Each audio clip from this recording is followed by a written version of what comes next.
Dans son nouveau livre, il s'arrête sur la gravure érotique au siècle des Lumières et ce qu'il nomme libertinage de plumes. Patrick Wald-Lazowski est notre invité. Bonsoir. Bonsoir. Merci d'être avec nous et bienvenue sur TV5 Monde. Scène du plaisir, la gravure libertine. C'est aux éditions Cercle d'Art. Patrick Wald-Lazowski, il y a un très beau coffret avec un livre et on retrouve toutes ces gravures. Est-ce qu'on peut d'abord restituer l'époque, si vous voulez bien, à quel moment et comment apparaît la gravure libertine ?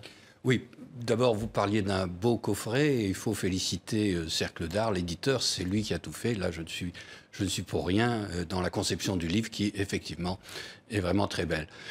Pour répondre à votre question, oui, c'est un contexte extrêmement particulier. C'est après la mort de Louis XIV, tout à coup, il se passe ce qui s'est passé pour l'Espagne après la mort de Franco, c'est-à-dire la movida.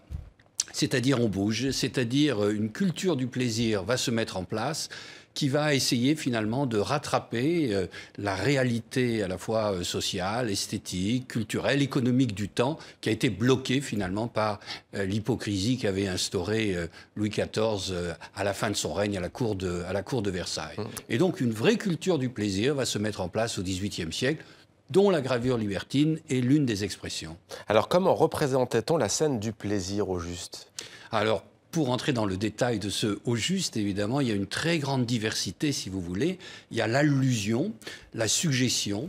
On la voit d'ailleurs à l'antenne, la suggestion. Absolument, oui, plus ou moins. La gravure galante, la gravure délicieuse, la gravure agréable.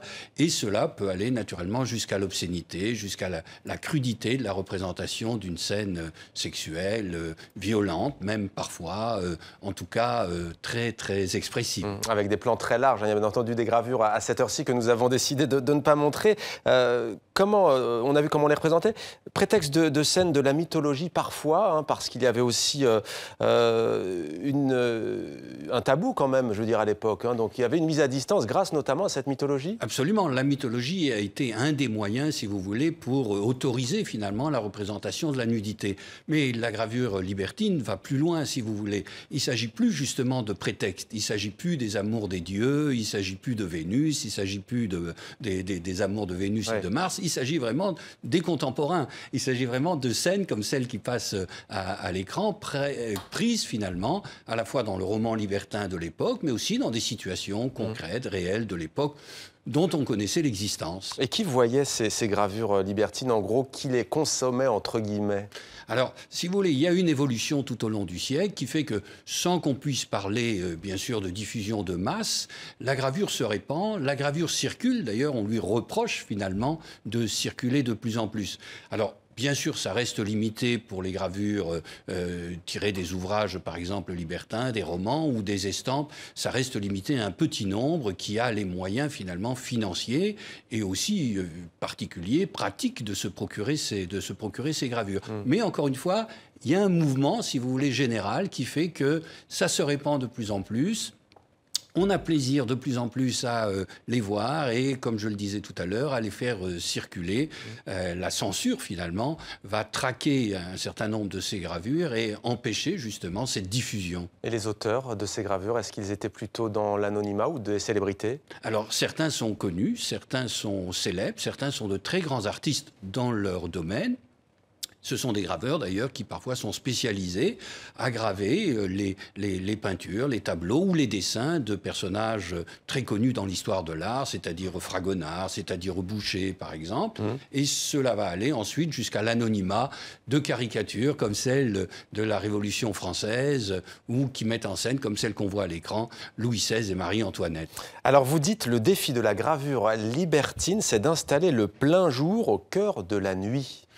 Effectivement, pourquoi les Lumières ? Sinon, justement, cette ambition, cette volonté de tout montrer, d'exposer au grand jour dans ce domaine qui est au fond le moment où l'histoire de l'art croise l'histoire de la sexualité.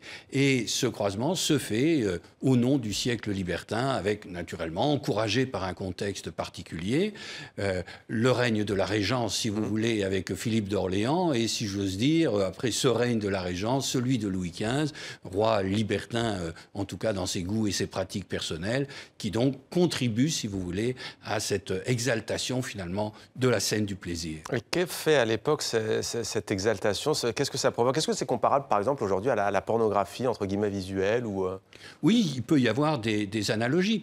Prenez un exemple dans un roman que je cite où une courtisane qui quitte la province pour se rendre à Paris écrit à son amie, elle-même restée en province.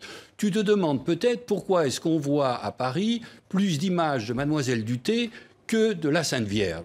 Et vous voyez, il y a un moment de basculement quelque part, puisque cette Mademoiselle Duthé en question est une grande courtisane extrêmement célèbre, qui a initié d'ailleurs les frères du roi au plaisir sexuel, et que de nombreux peintres vont portraiturer. Et vous voyez ce point de basculement quelque part, où une société d'Ancien Régime, une société qui pense à travers les catégories de l'Église, si vous voulez, s'émancipe, et un peu comme dans Paris Match ou quelque autre revue de l'époque, si vous voulez, prend plaisir à diffuser l'image des femmes célèbres, des femmes connues d'alors. Alors ça, c'est bien entendu au XVIIIe siècle. Il va y avoir ensuite le règne de la bourgeoisie et tout ça va quelque peu s'éteindre. On conseille à nos téléspectatrices et téléspectateurs de se procurer ce magnifique coffret pour connaître la suite. Merci beaucoup à vous, Patrick Val de Lazowski. C'est moi qui vous remercie. D'être venu sur notre plateau.